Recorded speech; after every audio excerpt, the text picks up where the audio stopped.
sijapata chance ya kukusikia wewe na kitu cha kuzungumzia kuhusiana na that situation. Hii siku kwangu ilikuwa ni kama mchezo. Unajua muziki ushakuwa sio fani tena. Ushakuwa kama siasa. So lazima ulichukulie hivyo kama mwenyewe msanii na ujue una control vipi. Sababu somo la kwanza vitu kama vishatokea maisha yetu kama visa kabisa. Nakumbuka ile. Yeah, so ni vitu ambavyo vikitokea kwa mimi naona gani kama ni kawaida sasa vinakuwa vina reality tu kwamba wakazie zaidi. Lakini unaona tu ni fresh tu, it's all good. Ndio level zao wenyewe, haters on your game ama yani kitu kimoja jua kitokea kitu kibaya kwa mashabiki zangu mimi wakikionyesha najua hawa ni mashabiki zangu kwa wamekionyesha lazima nitakache. Lakini kitokea kitu ambacho najua kabisa sio mashabiki zangu wamefanya hivyo ni swala la kimuziki, unajua la kiushindani, so mimi naona ni kawaida. Kuna watu wanasema wale watu walitumwa na kuna watu wanasema wale watu hawakutumwa, ni vibe zao wenyewe. Wewe unahisi nini? Wanaweza kuwa wamearrangiwa kuja pale kufanya hivyo kwa ajili yako, ama ni watu wanaweza kuwa na vibe zao wenyewe kimpango wao, ama what do you think about it? Nafikiri Mwenyezi Mungu atakuwa anajibu sahihi zaidi. Sasa kumuuliza Mungu ndio issue kidogo. What do you think? Wanaweza kuwa wamecreatiwa ama ni vibe zao wenyewe? Ama tuachane na hilo swali. Tuende kwenye maswali ya msingi sasa, Okay. Double XL poko hewa. Ngoma ya mdogo ndio leo imesimama kwa jiwe la wiki, lakini tangu namba Mungu hapo. Namba Mungu. Atupe majibu Nimuulize swali. 0 Sina namba yake. 713. Atumia Tigo? Asante.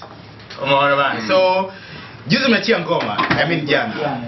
Ngoma ina bonge moja la kichupa. Mtoto mkali sana yule kwenye video. Mwanzo nilijua ndio aliniambia msalimie Dazen nikamwambia haiwezi kuwa kweli. Maana vile nilimwona kwenye kichupa, mwanzo wakati tunapost zile picha kwenye Instagram ndio nikajua huyu ndio shemeji yangu mpya. Maana nasikia pale kwa Madam Basten yani.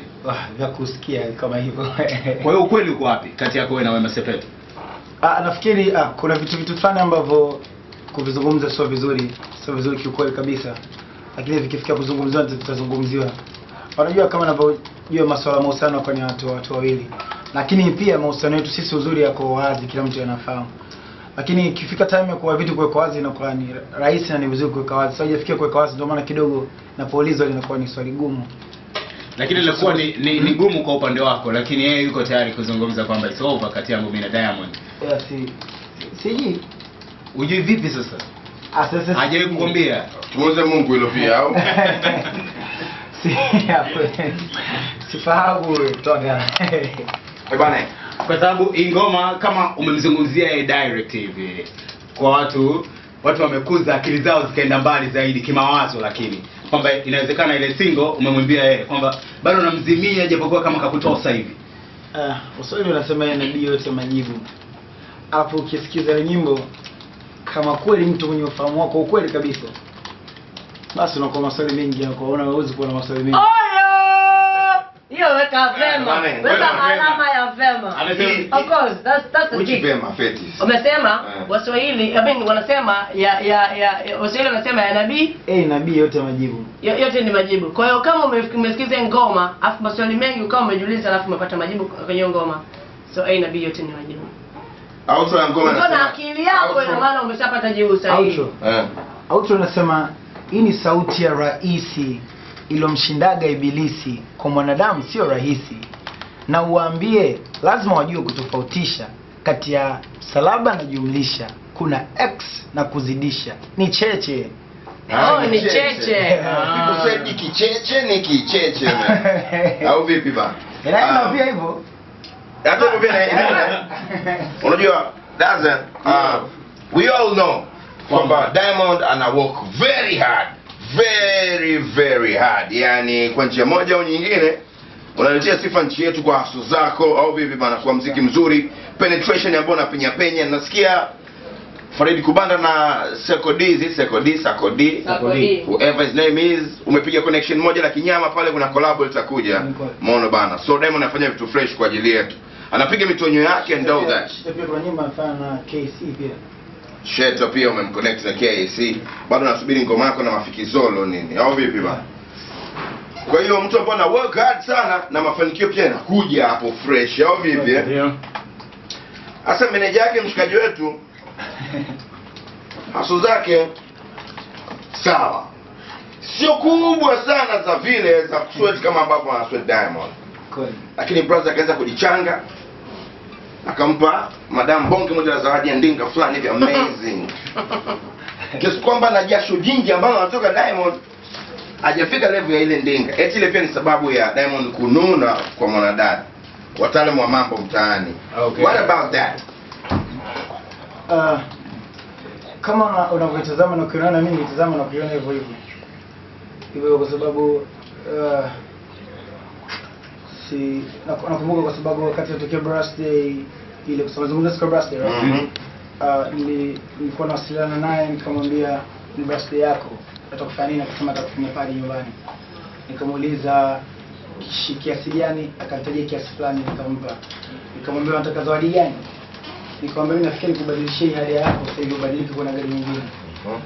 Nikamwambia, akaniambia unapenda gari gani? Nikamuuliza, akasema bajeti kiasi gani? Nikamwambia katika hiyo hali atutoe hali afu tuongeze kama 30 juu. Afu utapata gari gani? Yaani mimi nitoe 30 na ile hali pia. Kwa changanya utapata hapo. Nikamuuliza nataka Prado? Akasema sio. Nikamwambia basi fikiria afu niambie. Akafikiria, akanambia anataka Murano. Kama nataka Murano. Kama Murano ndio inakuwa rahisi zaidi. Nikampigia simu ile yangu salamu, nikamwambia nitafutie Murano, nataka Murano. Nikasikaje Murano 3 ya rangi tofauti, ya gold, nyingine kama ya maroon, nyingine ile nyeusi. Mimi nilikuwa napenda gold. Yeye akataka nyeusi. Kama umependa nyeusi, nikamwambia sawa, mpe nyeusi. So then after that, wakati mimi nilikuwa niko safari, kwa sababu nilikuwa nafanya vizuri, nilikuwa niko safari nenda Canada. Lakini uzuri ndege niloipanda ilikuwa ina wifi. So wakati Murano nafikiri nilikuwa napelekwa, kabla ya kupelekwa nafikiri nilikuwa napelekwa kama sikosei. So akakuta kuna kitu kingine pale. So nikauliza meneja yangu, nafahamu chochote kuhusiana na hichi? Kiukweli nikamwambia mimi sifahamu chochote. Akasema unasemaje gari liendelee kwenda? Nikamwambia mpelekee gari yake, mimi nimeweka mazawadi yake, wengine sitaki kufahamu. So wakati mwingine mtu lazima mtu mzima utumie akili, kama hata uwezi kusoma hata picha huwezi kuona. Sitaki kuzungumza vitu vingi kwa sababu haitojenga. Unajua maneno mengi yanaleta fitna, alafu mwanaume ukizungumza vitu vingi unaonekana unadhalilisha.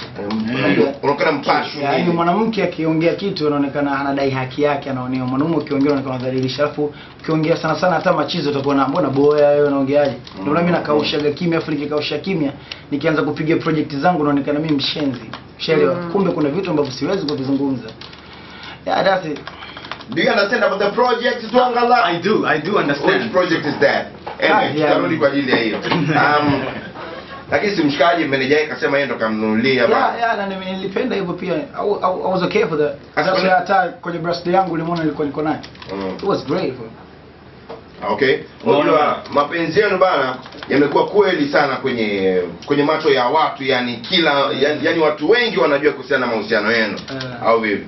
Kwa hiyo wako attention kujua mko ama amko. Sijui itawasaidia nini, lakini they really want to hear from your mouth.